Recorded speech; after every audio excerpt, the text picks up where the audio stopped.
Kung ang mga namimili sa Taytay umuuwing masaya,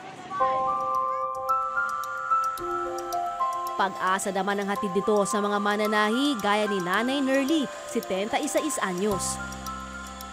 Nung makapagtapos ako ng grade 6, sa bayan namin, sa Pandi, nagtanim sa bukid, tumulong muna ako doon. Tapos pagkatapos ng taniman, ayun, nagburda na ako sa amin. Nagbuburda na, kinuha ako ng mga taga-Taytay na magburda. Tinuruan ako ng aking kaibigan, nagtahi na kami ng iba't ibang tahi. Tulad ng polo, blouse, bestida ng bata. Mula sa 700 pisong puhunan, ngayon ay halos 5 dekada na siyang mananahi. Sa pananahi, talagang ang kailangan dyan ang pagtiyatyaga. Kapag hindi ka nagtiyaga, walang mangyayari sa ating buhay. Taong 1996 nang dumating ang isa sa pinakamabigat na dagok sa kanilang pamilya. Ma-stroke yung mister ko, mahigit 1 milyon, awa ng Diyos, nabayaran ko sa ospital yung bill ng asawa ko. Nang dahil sa pananahi, nabayaran ko, kaya malaki yung utang na loob ko sa aking hanap buhay na ito. Isang dusted ito, 130.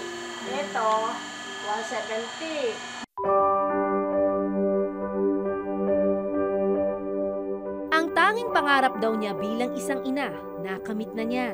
Ito ang aking anak na panganay na nakapagtapos siya ng dentistry. Ito ang aking pangalawa, nakapagtapos siya ng medtech. Ito ang aking anak na bunso, nakapagtapos siya ng mascom. Ngayon, sa pamamagitan ng aking pagtitiyaga at pananahi, naitaguyod ko ang aking 3 anak. Simula batay saksi raw si Jenny sa kasipagan ng kanyang ina.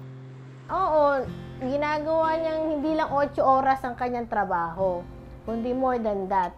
So, madaling araw pa lang, gising na siya. So, mga 2 o'clock, 3 o'clock, aalis na yan. Then, magtitinda, papuntang Baclaran, Pasig. And then, pagdating niya galing Baclaran, yan, didiretso na naman sa tahian, magtatabas, mag-e-edging, magtitiklop. Yun, lahat ng oras binibigay niya. Dahil doon, yung nakatapos kami ng pag-aaral, ay professional kami lahat. Maliban sa napagtapos ang kanyang Tres Marias, nakapagpunda rin si Nanay Nerly ng mga apartment. Lahat daw ng ito, nakamit niya salamat sa swerteng hatid sa kanya ng kabuhayang nagmula sa paglikha mula sa tela. Talagang number 1, ang bayan ng Taytay sa pananahi. Diyan ang esperto, diyan umuunlad ang bayan ng Taytay. At malakas ngayon ang bayan ng Taytay dahil sa Tiangge. Ngunit gustuhin man ni Nanay Nerly ipamana ang negosyong bumuhay at nagbago sa estado ng kanilang pamilya. Matapos na ang 50 taon na hawak ko itong tahian ito, siguro baka dumating yung mapilitan akong isarado na dahil ako'y may edad na. At wala namang anak akong sa ganitong hanap buhay. Kaya naman ang pamahalaan ng Taytay nakikipagtulungan sa Technical Education and Skills Development Authority o TESDA para magbigay ng mga kurso sa pananahi nang sa gayon ay mabigyang pagkakataon ang bagong henerasyon na matuto ng pananahi.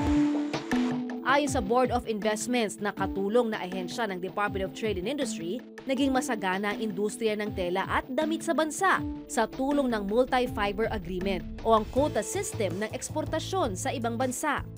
Noong 1970s, actually masyadong malakas yung garments industry natin. In fact, it's the second biggest export earner natin among the different industries, next to electronics. And then of course, that was the time when we still had the quota system. Now, yung quota system na yun sort of like protected the volume that we can export to the countries. So that gave us an edge to other exporting countries who do not have the quota system. Ngunit nang ma-phase out ang quota system, ito na ang naging sanhi ng unti-unting paghina ng industriya. Nahirapan bumangon. In 2006, that was even the highest export that we got, $2.7 billion. No? And then now, it's already at the level of about $1 billion. A little over $1 billion. Doon na tayo ngayon. For those countries who are very, very low in terms of cost of production and can compete, doon na napupunta ngayon ang orders. Like sa China, siya yung at that time naging parang go-to in terms of low-cost production. So sa garments natin, ganun din yung nangyari. So yung ating mga exporters, nawalan sila ng business because the importers in the big markets shifted already to China. Habang patuloy na nagsisikap ang bayan ng Taytay, pilit namang bumabangon ang isang pabrikang ito na pagawaan ng damit sa Bulacan na siyang naapektuhan ng sinasabing paghinto ng quota system. 1998 nang maitatag ito ng ama ni Luvesh na siyang namamahala nito. Ito pong lalaki na to. Kwento nila, 1998 hanggang 2000 daw ang kasagsagan ng kalakasan ng kumpanya. Ngunit bandang 2004, humina ang kanilang negosyo. Lumakas yung Chinese garment industry. At ang bansa natin, that time, ay paakyat pa lang sa garment industry. So, yung price difference ng Chinese compared to Philippine prices was 30%, 40%. And when it comes to buyers sa Amerika, malaking bagay yun. So, kaysa sa bibigay yung order sa atin, binibigay na lang kay China. Pag hindi kay China, Bangladesh. So, doon tayo naapektuhan. Pasan din nila ang bigat na epekto ng kawalan ng kliyente mula sa ibang bansa. Problema kasi pag gumawa ka ng winter apparel, hindi mo siya mabebenta sa Philippines kasi wala naman tayo snow dito eh. And sometimes due to supplies coming late, fabric coming late, you are not able to meet the deadlines. So what they do, they just cancel the order on you and you're left with the goods, which is a very big problem, which we have to really regulate. The government has to help us. Dahil dito, local market na lang muna ang kanilang sinusuplayan ng kanilang mga produkto. Nagmamanufacture kami para sa local schools. Nagpo-production kami ng uniform nila. As of the moment, the prices na hinihingi ng Amerika galing sa amin ay not attainable, not reachable due to the costing of raw materials and labor. Isa nga si Aling Josephine Damian, 55 taong gulang sa pinakamatagal na empleyado rito. Kwento niya, kasabay ng pagbaba ng eksportasyon ang pagbabago ng kanyang buhay. Malaki-malaki po ang pagkakaiba kasi nung may export pa po, ang benefits namin complete, tapos may incentive pa, may bonus pa po, tapos libre bahay. Maraming binibigay siya sa amin na pag may overtime, libre pagkain. Pero nung nawala na po yun, napilayan na po kami, parang biglang humina na siya, nawala na lahat yun. Pero tuloy lamang daw ang laban at sisikapin nila muling makabangon.